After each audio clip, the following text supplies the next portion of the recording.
नमस्कार, future express में आप सभी का स्वागत है। मैं हूं वीरेंद्र कुमार और इंडस्ट्रीज पे निफ्टी बैंक पे आपके अप्रोच क्या हूं, सेकंड हाफ के लिए फर्स्ट हाफ का व्यू क्या था, स्टैट्स कल के क्या थे, सर्कमस्टेंसेस आप सब जिससे बहुत अच्छी तरीके से अवगत हैं क्या थे, सुबह क्या कॉल लिए गए थे, सब पे करेंगे बातचीत। हमारे साथ प्रशांत सावंत इस कार्यक्रम में होंगे टेक्निकल डेरिवेटिव पर्सपेक्टिव से बातचीत करने के लिए।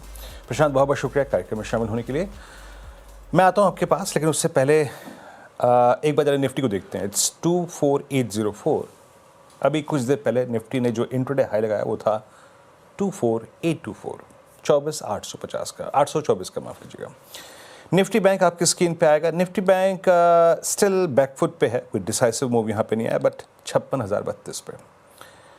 देखिए, आज हमें डिफरेंट क्लस्टर्स मिल रहे थे। निफ्टी एक्सपायरी का दिन था, परसों हमने 100 डेमा को होल्ड किया, कल एक राइटर्स के जोन में रहा, और अमेरिका द्वारा भारत पर टैरिफ लगाने के बाद 25% की सुबह सुबह गिफ्ट निफ्टी करीब 200 पॉइंट, 250 पॉइंट नीचे सिंक हो रहा था। बट निफ्टी जो इंप्रेशन परसों छोड़ के आया था, I mean holding 100 day exponential average, holding 20 week exponential average, वो सबसे महत्वपूर्ण चीज़ थी। लेके आइएगा बेस वन। मैंने सुबह क्लियरली बात की थी और आशीष ने कई बार जब पूछी भी थी, हमारा डिस्कशन जब हो रहा था, कि मैं शॉर्ट तब तक नहीं जाऊंगा। देखिए, हम लकीर के फ़कीर हैं, जिसे कहते हैं ना। It's 24653 and 588। ये जोन नहीं टूटेगा तो ये जोन हम पिक करेंगे टू बाय। ये zone, this zone 100 DEMA put writers zone is quite capable of generating a pull back. और पुल बैक जनरेट जब करेगा तो मैंने एक टर्म का इस्तेमाल किया था, आप उससे भली भांति अवगत भी होंगे, a pull back towards a neutral trajectory. कल हमने क्या देखा था? बाजार ऑप्शन राइटर्स के जोन में रहा था, न्यूट्रल ट्रेजेक्ट्री थी 24,830, 840, 850, जो कि हमारा कल का क्लोजिंग जोन था। और अब से कुछ देर पहले हमने उसको ऑलमोस्ट अचीव किया। मैंने एक बात अपनी कमेंट्री में क्लियरली मेंशन की थी कि अगर आपको थोड़ा डर लगे तो पुल बैक को हमें खेलना है through next weekly contract calls, तो उस पर नज़र रखिएगा आप। और एग्जैक्टली अगर आप देखें वैसा ही हुआ। बाजार आया नीचे, बेस वन को टेस्ट किया और उसके बाद अब डी हाई पे जाता हुआ। याद रखिएगा, एक फेज ट्रेड का पूरा हो चुका है, और मैं मानता हूं कि ऐसे टर्बुलेंस वाले दिन में जब एक फेज ट्रेड का पूरा हो जाए तो कुछ देर के लिए चुपचाप बैठ जाइए। अगले अध्याय में क्या आएगा सेकेंड हाफ में, इट्स एक्सपायरी डे है ना, तो एक फेज ट्रेड का अच्छा चला गया। और दूसरा लेके आइए आप बैंक निफ्टी। देखिए, बैंक निफ्टी आज दिक्कत का सबब इसलिए था क्योंकि बैंक निफ्टी आज खुल ही रहा था अपने ऑप्शन राइटर्स के जोन के नीचे। मैंने सुबह आपको क्या दिखाया था? 56,000 वो क्लस्टर था जहां पे सबसे ज़्यादा पुट बिकी हुई थी। 56,000 पे आपका 50 डे में परसिस्ट कर रहा था। सुबह के लेवल लेके आइएगा प्लीज स्क्रीन पे। The moment you will collapse below base one, 55,810, 949, A sharp downswing is quite possible. अब कहाँ तक? 55,585 तक ट्रेड अकॉर्डिंगली। शॉर्ट गया 585 को एग्जैक्टली, अगर आप देखें टेस्ट किया 585, और लो क्या है देखिए जरा 547। और ये लाइन क्लियरली मेंशन थी, जो कि मैं आपको यहाँ पर पढ़ के भी सुना देता हूँ कमेंट्री में। क्लियरली अगर आप देखें, मेरे ट्वीट्स में विजिबल है, a sharp pull back from second base is quite possible. Second base बहुत पोटेंशियल रखता है एक पुल बैक जनरेट करने का अगेन टुवर्ड्स 56,000। और देखिए, ठीक वैसा ही हुआ। हमारे स्क्रीन पे ऑलमोस्ट जब इस कार्यक्रम की मैं शुरुआत कर रहा था, बेस वन के नीचे जाए तो बेस टू तुरंत टेस्ट होगा, लेकिन वहां से एक स्ट्रॉन्ग पुल बैक काफ़ी पॉसिबल है। और आप देखिए, ऑलमोस्ट अब हम बैंक निफ्टी में वो 56,000 के जोन को सिक्योर कर चुके हैं। देखिए, मैं होता ना, अगर इस ट्रेड पे अगर स्विंग मिल चुका होता तो सिस्टम को बंद कर देता, क्योंकि एक फेज हो चुका है। नाउ मल्टीपल इक्वेशंस हैं, चले ना चलें। सुबह एकदम पिवट लेवल्स पे बाजार चला है, अब ज़्यादा भिड़ने की ज़रूरत नहीं है। लेकिन फिर भी सिंस इससे एक्सपायरी डे, मैं आपको स्टैट्स दिखा देता हूँ। मेरा सेकेंड हाफ के लिए इंडेक्स में कोई इंटरेस्ट नहीं है, फ्रेंकली स्पीकिंग। अब आइए जरा स्टैट्स फिर भी देखते हैं। देखिए, और कॉल्स और पुट्स को देखते हैं। देखिए, अच्छी बात यह है कि 24,700 पे, 800 पे, इनफैक्ट 800 तो नहीं, लेकिन 600 पे स्ट्रॉन्ग पुट राइटिंग है। Look at even 800, 73 lakh put बिकी, 700 पे 2 करोड़ पुट बिकी, और ऊपर कॉल राइटर्स भी हैं 24,800। यानी मोर और लेस ये स्टैट्स बता रहे हैं कि शायद निफ्टी जिस ट्रेजेक्ट्री में सेटल होने की कोशिश करेगा वो है 24,750 और 840 के आसपास, वो 40, 50, 60, 70 पॉइंट के दायरे में। एक लास्ट बात और जोड़ देता हूं यहां पे कि अगर निफ्टी को अपनी इस पूरी ट्रेजेक्ट्री को चेंज करना है तो ऑन द डाउन साइड तो बेस वन तोड़ना पड़ेगा। ठीक है, ये बात क्वाइट श्योर, क्वाइट क्लियर, या तो बेस वन तोड़े तब जाके ट्रेजेक्ट्री चेंज होगी सेकेंड हाफ में, और अगर एक शॉर्ट कवरिंग स्विंग प्रोवाइड करना है तो आपको अगेन दैट पॉइंट 931 को पार करना पड़ेगा, which is 50-day exponential average. अब चलते हैं प्रशांत के पास। प्रशांत, फ्रेंकली स्पीकिंग, जब एक अच्छा स्विंग मिल जाता है ना किसी एक बहुत ही फंसे हुए दिन में, तो उसके बाद सेकेंड हाफ में इंडेक्सेस को देखने का मन भी नहीं करता। मैं आपसे एक व्यू चाहूँगा, मैं ज़्यादा अब यहाँ पे आउटलुक ही नहीं दूंगा इस वक्त। आपका क्या व्यू है, क्या करना चाहिए, कैसे अप्रोच करना चाहिए इंडेक्सेस को इस वक्त? वीरू जी, गुड आफ्टरनून। सबसे पहले बात, मैं आपके साथ बिल्कुल सहमत हूँ। इसकी वजह क्या है मैं आपको बता रहा हूँ। हम गैप डाउन हुए, एक अनप्रेडिक्टेड इवेंट था, यानी एक्सपेक्टेड या प्लान्ड इवेंट नहीं था, अनप्लान्ड इवेंट रादर मैं वर्ड यूज करूंगा। और उस दिन अगर हम देखें तो जो पहले घंटे का लो बना था वो बरकरार रहा, वो ब्रेक नहीं हुआ। नॉर्मली यहाँ से बाइंग पुल बैक आता है जिससे हम पिछले दिनों के क्लोज के आसपास पहुंच जाते, बट मुझे लग रहा है कि अगर इस लॉजिक पे और इस जोन पे लेवल्स पे ऑप्शन राइटर्स के हिसाब से अगर हमने सुबह एक निर्णय लिया था और हमें उसके सामने टारगेट मिल चुके हैं, तो मैं नहीं चाहता कि दोपहर को कोई हीरोइक्स किए जाए। मुझे लग रहा है कि जैसे आपने कहा, सिस्टम बंद करना चाहिए इंडेक्स स्पेसिफिक, और अगस्त के सीरीज के लिए प्लान करना चाहिए। एक रणनीति क्या अपनानी चाहिए दोनों ही इंडाइसेस पे, कि मैं चाहता हूं कि आज के क्लोजिंग तक अगर गैप ना रहे, यानी कल के क्लोजिंग के आसपास हम बंद हो जाए, तो मुझे लग रहा है हमने एक बहुत अच्छी रिकवरी की होगी।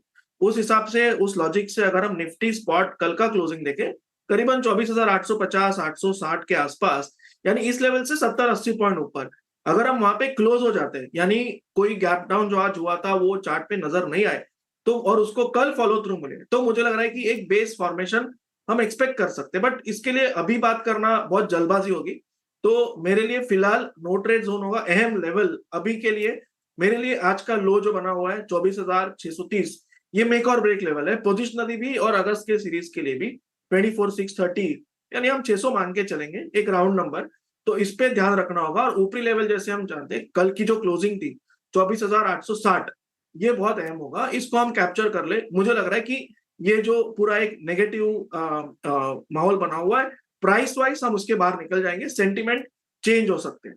दूसरी बात, अगर हम बैंक निफ्टी को देखें तो सेम लॉजिक अगर मैं अप्लाई करूं, जो कल की क्लोजिंग थी वो 56,150, 56,150, करंट लेवल से जस्ट 200 पॉइंट ऊपर, तो अगर हम वहां क्लोज हो जाते हैं, मेरी राय सेम होगी, हम अगस्त में हम पॉजिटिव अप्रोच रख सकते हैं।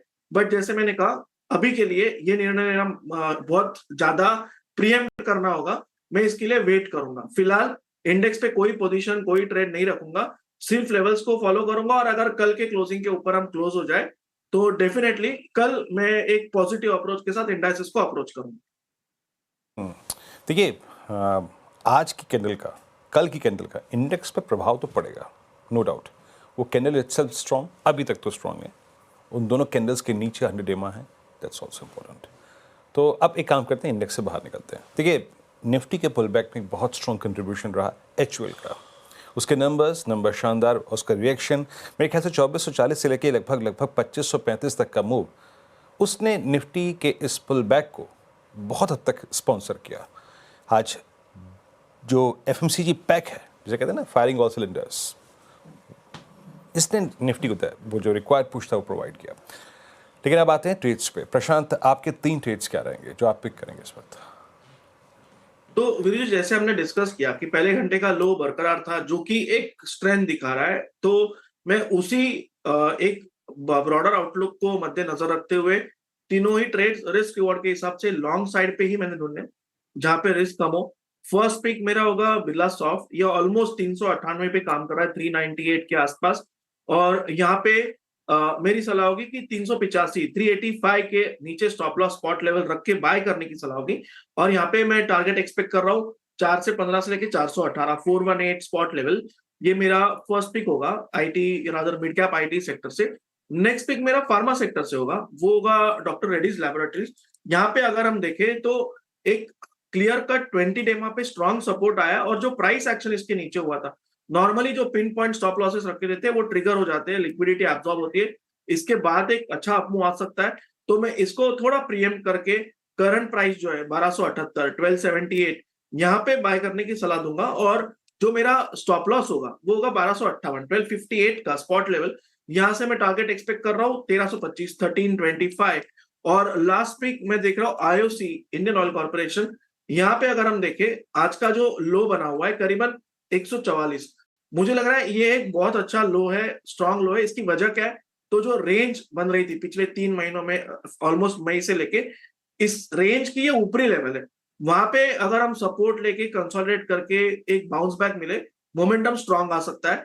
तो मैं यहाँ स्टॉप लॉस रखूंगा 142 स्पॉट के नीचे, बिलो 142, और मेरा टारगेट होगा 154 155 154 155। चलिए ट्रेड से पूरे हो गए यहाँ पर, और ये एक एक करके ट्रेड्स रख दीजिएगा स्क्रीन पे। और बेटा सॉफ्ट आपने पहला पिक किया बाय ट्रेड 415 418 के लक्ष्य के लिए। दूसरा ट्रेड था आपका डॉक्टर रेड्डीज 1325 के लक्ष्य के लिए 1278 पे ट्रेड करता हुआ। और आईओसी करीब 154 के लक्ष्य के लिए 145 पे ट्रेड करता हुआ। चलिए बात करते हैं अब जियो फाइनेंशियल सर्विसेज की। एक बार स्क्रीन पे स्टॉक लेके आइएगा 2.5% ऊपर, सुबह अपनी पूरी प्राइस रेंज को तोड़ के लगभग स्लोपिंग डाउनवर्ड चैनल, ये गजब का स्विंग दे रहा था, 332 का हाई लगाया। वजह क्या है, कारण क्या है, आइए समझते हैं यतिन से। यतिन, एग्जैक्टली इसके पीछे कारण और बताइए कि क्यों है ये तेजी जियो फाइनेंशियल सर्विसेज में। जी वीरू, देखिए जियो फाइनेंशियल्स की बात करें तो कंपनी की बोर्ड बैठक थी येस्टरडे फंड रेजिंग के लिए, जहां जो आउटकम था वो ये निकल के आया कि प्रमोटर्स और उनकी एंटिटीज़ लगभग 50 करोड़ वारंट्स खरीदेंगे। और ये जो वारंट है 316 रुपये 15 पैसे प्रति शेयर के हिसाब से कन्वर्ट होता हुआ नज़र पड़ेगा। और कुल मिला के प्रमोटर्स 15,825 करोड़ रुपए जियो फाइनेंस के अंदर इन्फ्यूज़ करेंगे।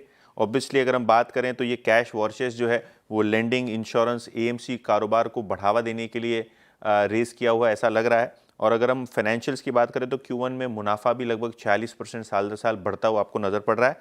दो प्रमोटर एंटिटीज सिक्का पोर्ट्स और जामनगर यूटिलिटीज़, ये दोनों 25-25 करोड़ वारंट्स खरीदेंगे। और वारंट कन्वर्जन के बाद डाइल्यूटेड बेसिस पे प्रमोटर्स की हिस्सेदारी 47% से बढ़ के 51% होगा। और प्री डाइल्यूटेड ऑब्वियसली 7% हिस्सेदारी है जहां नए वारंट्स क्रिएट होंगे। तो इसके पीछे अगर आप देखें महत्वपूर्ण कारण, और प्रमोटर्स का कंपनी में निवेश किया, उसका एक आउटकम दिख रहे हैं आप, दैट कन्विक्शन वो परसिस्ट करता हुआ स्टॉक पे 327-75 डे हाई पे ट्रेड करता हुआ ये स्टॉक। और एक और बात याद रखिएगा, 2 मई 2024 से चली आ रही पूरी स्लोपिंग डाउनवर्ड चल के हाईस को टेस्ट करता हुआ इस वक्त जियो फाइनेंशियल। ये दिन बहुत बहुत शुक्रिया आपका इस पूरी बातचीत के लिए। निफ्टी बैंक अब थोड़ा सा बैकफुट पे आया है, निफ्टी आईटी, निफ्टी इटसेल्फ 24,770 पे आके ट्रेड करता हुआ। लेकिन याद रखिए जो हमने स्टैट्स देखे तो उसके मुताबिक 24,700 पे अच्छी पुट राइटिंग है। तो हमें जो क्लस्टर मिला है अभी के लिए वो है 24,750 से लेकर 840 के बीच का। एक ब्रेक के बाद छोटा सा एक में टेक साथ पे एक बात मैं यहाँ पे कहना चाहूँगा। इंडेक्स ट्रेडर के लिए निफ्टी बैंक का आज का हाई मार्क करके रख लीजिए डायरी पे, ठीक है। उसके 20-10 पॉइंट आसपास प्लस माइनस रख लीजिएगा। वो कल का लो भी है, वो है एग्जैक्टली इसका 50 डे एक्सपोनेंशियल एवरेज। इंट्राडे में उसका निकलना एक बहुत ही क्रिटिकल पार्ट होगा, मान के चलिए आप, ठीक है ना। वो अगर निकला तो फिर 10 डे में परसिस्ट करता है करीब 56,475 पे, तो एक बड़ा ट्रेड जोन 50 डेमा के ऊपर और 10 डेमा के नीचे परसिस्ट करता है। उसको जरा प्लीज़, मैं सिर्फ फैक्ट्स स्क्रीन पे रख रहा हूँ, वो मैंने ध्यान दीजिएगा उस पर, ठीक है ना। अब चलते हैं, बात करते हैं आईजीएल की मैनेजमेंट से। नंबर्स आए थे, श्री कमल किशोर चाटीवाल साहब मौजूद हैं एमडी आईजीएल के, हमारे साथ बातचीत करने के लिए। एक बार नंबर दिखाइए आईजीएल के। इनका जो नेट प्रॉफिट था वो करीब 2% बढ़ा, 356 करोड़ रुपए वर्सेस 349, 349 करोड़ के मुकाबले। रेवेन्यू में गिरावट थी बिल्कुल मामूली, करीब 39-14 करोड़ रुपए। मार्जिन से इनके करीब 13.1 के आसपास रहे। सर नमस्कार, कार्यक्रम में स्वागत है। थोड़ा सा मैं मार्जिन तो देख ही रहा हूँ, लेकिन मैं एग्जैक्टली इस क्वार्टर में सर आपके जो वॉल्यूम्स थे, सीएनजी वॉल्यूम्स, उस पर आपकी जानकारी जानना चाहूँगा, आपकी राय जानना चाहूँगा। कैसे रहे इस बार के वो मार्जिन्स, और आगे के लिए क्या आउटलुक है सीएनजी वॉल्यूम्स पर आपका?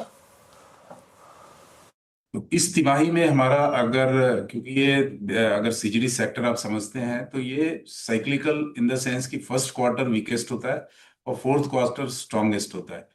अगर हम लास्ट ईयर के फर्स्ट क्वार्टर से इसकी तुलना करें तो हमारे को 6% की ग्रोथ मिल रही है सीएनजी सेगमेंट में, और करके 11% की ग्रोथ पीएनजी सेगमेंट में मिली है। अब इसमें सीएनजी सेगमेंट में आपको ये भी ध्यान रखना होगा कि कुछ डीटीसी की बसें इस क्वार्टर में और गई हैं, उस इम्पैक्ट को एब्जॉर्ब करने के बाद भी ये हमारी 6-7% की ग्रोथ आ रही है। एक बार क्योंकि उसमें वॉल्यूम अब बहुत कम रह गई है, 80-85 हजार की ही वॉल्यूम गई है। हम टोटल 50 लाख केजी के बस हमारी सेल है, उसमें 80-85 हजार अब डीटीसी की वॉल्यूम है। तो वो इम्पैक्ट मोरलेस हमने एब्जॉर्ब कर लिया है। आने वाले समय में हम देख पा रहे हैं कि दिल्ली में भी स्ट्रांग ग्रोथ आ रही है, और एनसीआर के बाकी शहरों में आ रही है, और एनसीआर दिल्ली के बाहर जो हमारे जीएस हैं उसमें, क्योंकि वो तो अभी स्टार्ट हुए हैं, तो उसमें भी ग्रोथ देखने को मिल रही है। तो ये 10 से 11% ओवरऑल वॉल्यूम पे अगर आप देखें, वो ग्रोथ इस साल हमें नजर। अच्छा कमल सर, एक बात और है जो रिसेंटली पीएनजीआरबीए ने वो जो natural gas pipeline tariff regulations है उसमें जिस रिफॉर्म की बात की है उस पर आपका एक व्यू जानना चाहूँगा। वो एग्जैक्टली आने वाले समय पे क्या इम्पैक्ट डालेंगे नंबर्स पे, थोड़ा सा उसका प्रभाव समझाइए। देखिए ये मतलब आईजीएल के पर्सपेक्टिव से और पूरे देश के पर्सपेक्टिव से मैं मानता हूँ कि ये बड़ा ही लैंडमार्क और विजनरी कदम है पीएनजीआरबी और गवर्नमेंट का, कि इसमें ना केवल उन्होंने ट्रांसपेरेंसी, सिंप्लीफिकेशन, जो एक ही जोन हो जाएगा, सिंप्लीफाई हो जाएगा, लेकिन सबसे इंपॉर्टेंट है कि जो हमारे हिंटरलैंड जैसे बोलते हैं, जो ये क्षेत्रों से जो दूर रहते हैं, उसमें इक्विटेबल एक्सेस मिल जाएगी, कि सभी को समान तरीके से इन एनर्जी की एक्सेस मिल जाए। तो ये इस संदर्भ में एक बहुत ही विजनरी स्टेप है। पूरी की पूरी सीजीडी सेक्टर, इसमें सीएनजी ट्रांसपोर्ट और सीएनजी डोमेस्टिक दोनों सेगमेंट के लिए जोन 1 की प्रावधान है। तो भी जोन 2 और 3 में थे उनको फायदा इससे, स्पेशली जो तटीय क्षेत्र एक्सेस उनके पास दूर थी, उन सभी जोग्राफिकल एरियाज को बेनिफिट, मोरलेस काफी क्षेत्र इंडिया का बेनिफिटेड हो जाएगा। इस संदर्भ में ये बहुत ही विजनरी कदम पीएनजीआरबी का है, और ये हमारे प्रधानमंत्री जी का जो एक विजन है कि 15% गैस का शेयर होगा प्राइमरी एनर्जी में, उसको साकार करने में बहुत ही महत्वपूर्ण कदम हो। अच्छा सर, क्योंकि क्लियरली विजिबल है कि आपके जो मार्जिन्स हैं वो इम्पैक्ट, उसका कारण यही था जो रिवाइज रेट्स थे, जो आप लोग ट्रेड मार्जिन्स जो इनफैक्ट जो पे करते हैं ओएमसीज को, उसका इम्पैक्ट था। बट फिर भी जब मैं इस क्वार्टर के मार्जिन्स देखूं आपके, वो थे करीब 13.1% के आसपास वर्सेस 12.6%। आने वाले 1-2 क्वार्टर्स के लिए आपका मार्जिन्स का आउटलुक क्या है सर? देखिए मार्जिन अभी जैसे हमने बताया, टैरिफ का हमने जिक्र किया, उसके इम्प्लीमेंटेशन होते ही हमारा जो लॉन्ग टर्म गाइडेंस है 7 से 8 रुपए पर एससीएम, हम उस रेंज में आ जाएंगे बिना प्राइस हाइक लिए। तो उसी लिए हमने प्राइस हाइक को भी पोस्टपोन किया था, क्योंकि हमारा ऐसा मानना है कि सीएनजी, जब हम फ्यूल की बात करते हैं, इसको एक स्टेबल प्राइस रखने की बहुत आवश्यकता है, कि कंज्यूमर के मन में कोई ऐसी एंजाइटी ना आ जाए कि जी ये कभी ऊपर जा रहा है, कभी नीचे जा रहा है। तो उसको हमने कोशिश करी है, आईजीएल की जो स्ट्रेटजी है, एक तो इकोनॉमिक बेनिफिट देने की, दूसरा प्राइसेस को स्टेबल रखने की। हार्डली थोड़े बहुत मार्जिनल इंक्रीज हमने लिया था, 1-2 रुपए का, बट उसके अलावा कांस्टेंट ही रखा है। आने वाले समय में जो टैरिफ ऑर्डर्स के वजह से, प्लस कुछ स्टेट गवर्नमेंट्स के साथ भी हमारी डिस्कशन है, जहां वो वैट की रेशनलाइजेशन की तरफ बढ़ रहे हैं। कई स्टेट्स में वैट बहुत ज्यादा है, तो जैसे राजस्थान ने 14% से 7.5% पे उसको ले आए हैं, और फर्दर डिस्कशन है कि कैसे उसको 5% पे ले आए। ऐसे ही कुछ यूपी में भी कुछ डिस्कशन चल रहा है कि उसको जो 23% टोटल है, उसको कैसे 5 से 10% की रेंज में लेके आया जाए। तो ये सब कदम के आते ही हमारा जो 7 से 8 रुपए की लॉन्ग टर्म गाइडेंस है, वो हम देख रहे हैं कि आने वाले जो क्वार्टर्स हैं उसमें ये 7 से 8 रुपए आ जाएगी इसमें। चलिए सर, बहुत बहुत शुक्रिया, आप इस कार्यक्रम में शामिल हुए और सभी पहलुओं पे आपने बात करी, बहुत बहुत शुक्रिया। मैं अब लेके आऊँगा निफ्टी बैंक। देखिए मुझे ना वोलेटिलिटी एट लोअर लेवल्स और वोलेटिलिटी एट हायर प्राइस हमेशा अपनी तरफ आकर्षित करती है। और ये वोलेटिलिटी, जैसे कि मैं अभी कुछ देर पहले ये जब आईजीएल का इंटरव्यू शुरू किया हमने, उससे पहले कह रहा था कि प्लीज़ मार्क करके रख लीजिए अपने स्क्रीन पे टुडेज हाई, और जो आपका 50 डे एक्सपोनेंशियल एवरेज है वो आता है 56,115 पे। जनाब ये क्रॉस हुआ ना तो बड़ा उलटफेर बैंक निफ्टी ही करेगा, आप यकीन मान के चलिए, बड़ा उलटफेर निफ्टी बैंक ही करेगा। और फिर लिख के रख लीजिए 56,115, दैट इज़ 50 डे मा, और आपका फॉलिंग 10 और फॉलिंग 20 आता है करीब करीब 56,400 से लेके 56,500 के बीच में। तो ये 300 पॉइंट बीच में खुले हुए हैं निफ्टी बैंक में, नज़र रखिएगा, ठोक बजा के कह रहा हूँ इस कार्यक्रम में। एक ब्रेक के बाद सस्ता ऑप्शन ट्रेड प्रशांत जी के साथ, छोटे से ब्रेक के बाद। उससे हर चीज़ से ज़्यादा शायद आपको एक मनोवैज्ञानिक तौर पे खुशी हो रही है जब मार्केट्स रिहाई पे जा रहे हैं। खैर मेरा ध्यान सारा है निफ्टी बैंक पर। दोबारा अगर मैं इंडेक्स में इंडल्ज हुआ तो सिर्फ उसी के लिए, that's only because of index Nifty bank. आप चलते हैं प्रशांत के पास आज का ऑप्शन ट्रेड पिक करने के लिए। प्रशांत बताइए क्या पिक कर रहे हैं आप?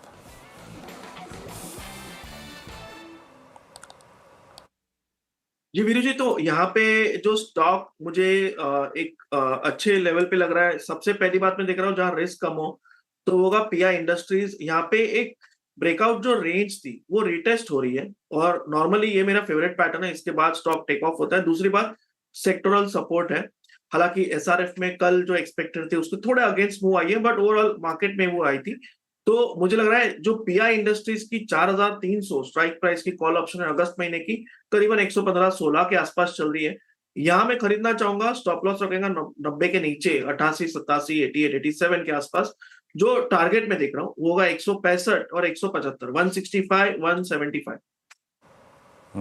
चलिए पीआई इंडस्ट्रीज बहुत बहुत ही आप देखें स्ट्रॉन्ग स्ट्रक्चर है ये। 4300 की कॉल आपको बाय करनी है। बहुत बहुत शुक्रिया प्रशांत। फिलहाल इस कार्यक्रम में ब्रेक, आपसे अगली मुलाकात होगी कमाई का अड्डा में 2 बजे। तब तक के लिए नमस्कार।